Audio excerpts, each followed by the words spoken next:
Bonjour à tous, visitez avec moi l'Africa Museum, anciennement appelé Musée du Congo belge, situé à Tervuren, en Belgique.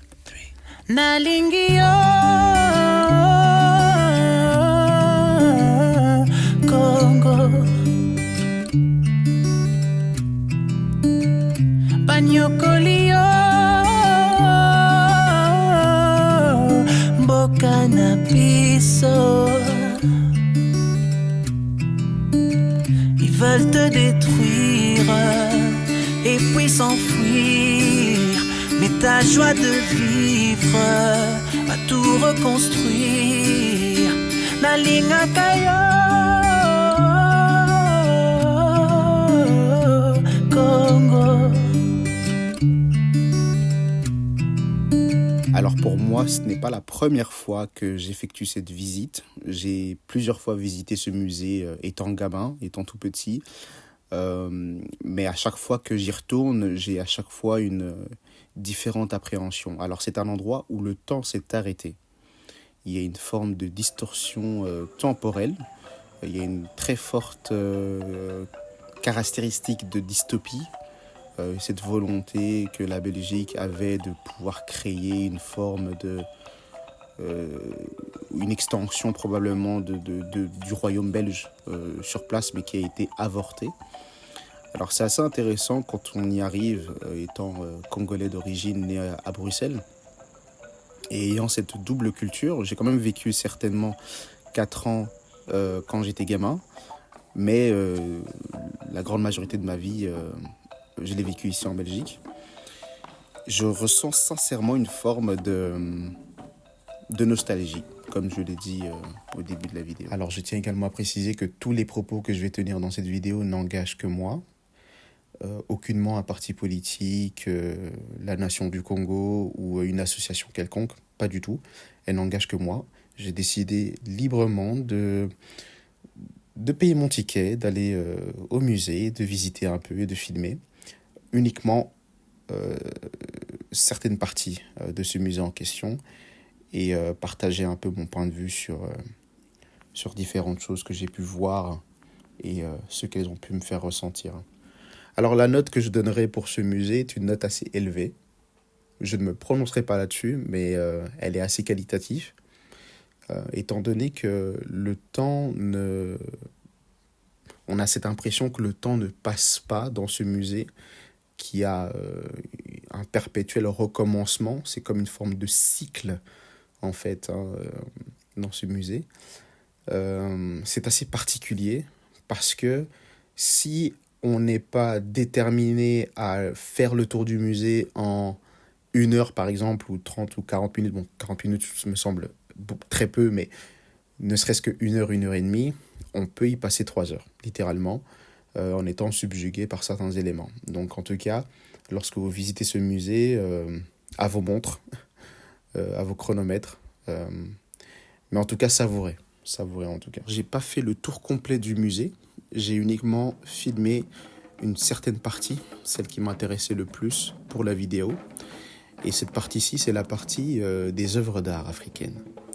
C'est une partie assez importante pour moi, car il y a quelques années, il y a eu un mouvement de restitution des œuvres d'art, pour la belle et simple raison que ces œuvres n'ont pas été vendues ou données aux colons belges, mais tout simplement ont été pris de force ou pillés d'une certaine manière, et amené ici pour être exposé. L'un des plus grands porte-parole de l'art négro-africaine fut notre défunt Syndicat de Kolo, qui fut même en 2018 par le magazine L'Écho nommé comme étant le Robin des Bois de l'art africain, car il avait pour mission de restituer des œuvres d'art africains volées à leur musée d'origine en Afrique. Il disait, je cite, « Je place les propriétaires face à un choix moral.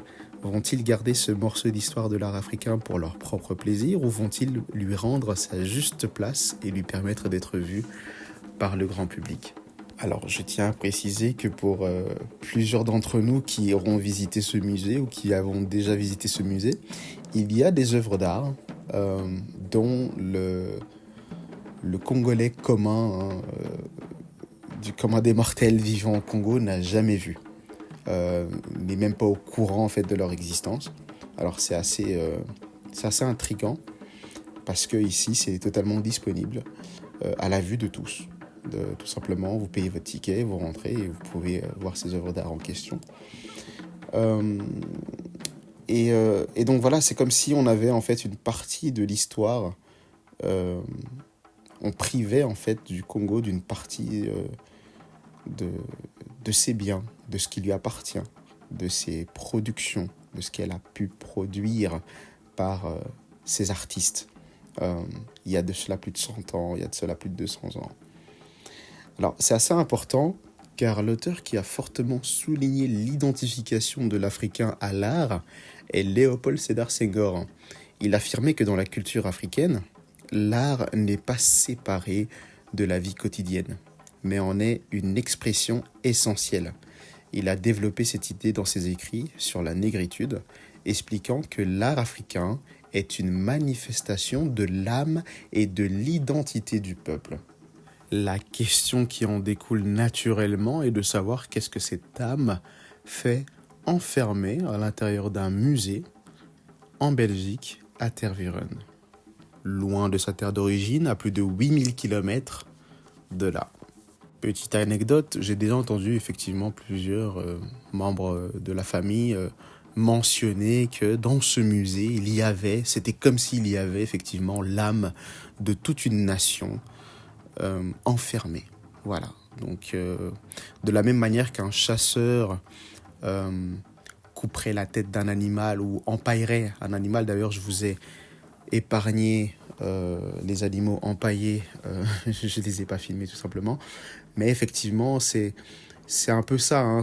On prend une partie, on expose une partie, d'un autre côté on met en valeur aussi la culture, on met en valeur également la musique, donc c'est un mélange en fait. Je pense que ce musée a évolué avec le temps, il y a eu une restructuration, il y a eu une refonte, une forme de mise à jour pour en faire un musée aussi accueillant que possible.